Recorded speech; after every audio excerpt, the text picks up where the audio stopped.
Halo, ketemu lagi dengan saya, Dr. Made Hipnotis ya, membahas seputar dunia hipnoterapi dan kesehatan.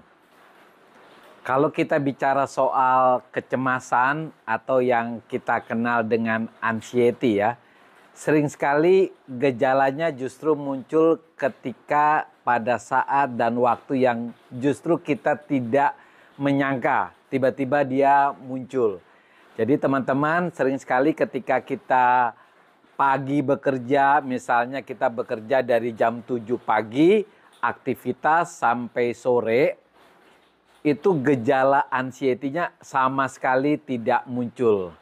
Kita menikmati pekerjaan kita dengan luar biasa, tetapi ketika kita pulang, kita refreshing, istirahat, melakukan rehat sejenak, justru gejala-gejala yang kita sebut dengan anxiety, cemas, bahkan gejala-gejala yang biasanya menyertai gejala cemas itu muncul pada saat itu. Nah, kemudian pas kita malam mau tidur, biasanya mungkin jam 9 malam ya. Justru kita terbangun dari tidur kita karena mimpi yang buruk. Tidak sedikit juga teman-teman yang mengalami sesak napas dan harus sampai dilarikan ke rumah sakit karena gejala sesak napasnya. Yang jadi pertanyaan, kenapa justru gejala anxiety, cemas itu muncul pada saat kita melakukan istirahat, bahkan kita tidur.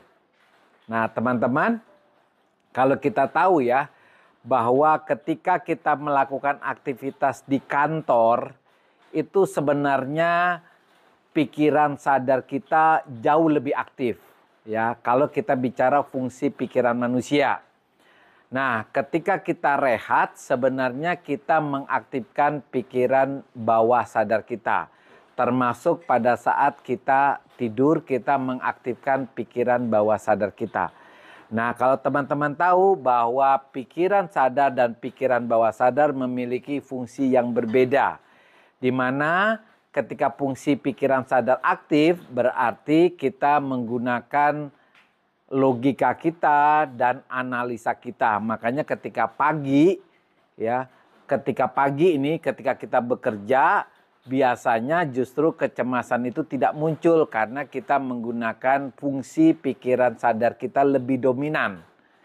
Tetapi ketika kita istirahat, justru pikiran bawah sadar kita yang jauh lebih aktif.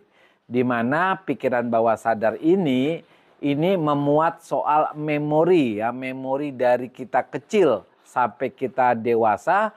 Dan perasaan kita pun pada saat tertentu itu tersimpan di bawah sadar kita. Sehingga sering sekali apa yang menjadi dominan di dalam memori dan pikiran bawah sadar itulah yang sering terwujud pada saat kita beristirahat. Bahkan kita bisa pada saat kita tertidur. Nah, teman-teman, kalau kita bicara gelombang pikiran manusia, ya, gelombang pikiran itu kita bagi menjadi 4, yaitu fungsi gelombang pikiran yang disebut dengan beta. Itu pada saat kita bekerja, karena di situ kita butuh kemampuan untuk menganalisa suatu masalah, kemampuan untuk menggunakan logika. Nah, yang kedua, ketika kita istirahat, biasanya gelombang pikiran kita sudah mulai turun dari beta ke alfa, bahkan ke theta. Ketika kita tidur pulas, baru kita berada di gelombang delta. Nah, kalau kita bicara soal istirahat, nah gelombang pikiran kita berada di alfa dan theta. Tergantung pikiran bawah sadar kita dikuasai oleh apa. Kalau memori kita dan perasaan kita didomain oleh yang negatif seperti rasa kecewa, rasa takut ya, maka yang nampak pada saat kita justru melakukan rehat, maka gejala-gejala yang tadi dokter sebut kayak anxiety, cemas, dan gejala fisik yang diakibatkan anxiety justru muncul. Nah, sekarang langkahnya bagaimana teman-teman supaya bisa mengalami istirahat, rehat, tapi bisa tidur yang pulas, tidur yang nyenyak, bahkan gejala-gejala anxiety-nya tidak muncul. Nah, teman-teman waktu kecil mungkin pernah mendengar dongeng daripada orang tua ya. Ketika dia mendongeng-dongeng, biasanya sih dongengnya selalu yang bagus ya. Kalau dongengnya bagus, maka anak-anak itu bisa istirahat, maka kata-kata yang dikeluarkan oleh orang tua itu bisa mendominasi pikiran si anak pada saat itu. Nah, kita menggunakan sama hal seperti orang tua yang mendongengkan sesuatu kepada anaknya.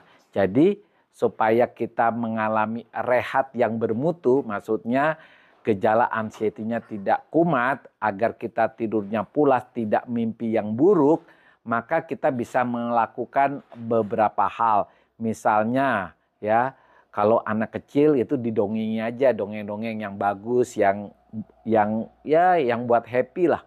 Kemudian nonton film. Nonton film lah, film-film yang lucu ya.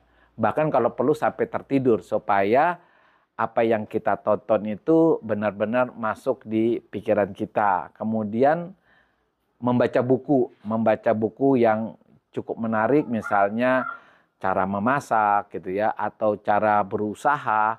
Nah, bacaan yang kita, biasanya kan kita kalau baca buku tuh fokus ya. Nah, ketika kita fokus membaca buku, biasanya fokus itu yang membuat bahan bacaan itu masuk ke pikiran kita dan itu bisa mempengaruhi waktu istirahat kita, bahkan pada waktu kita tertidur. Kemudian boleh teman-teman juga mendengar video-video tentang motivator ya.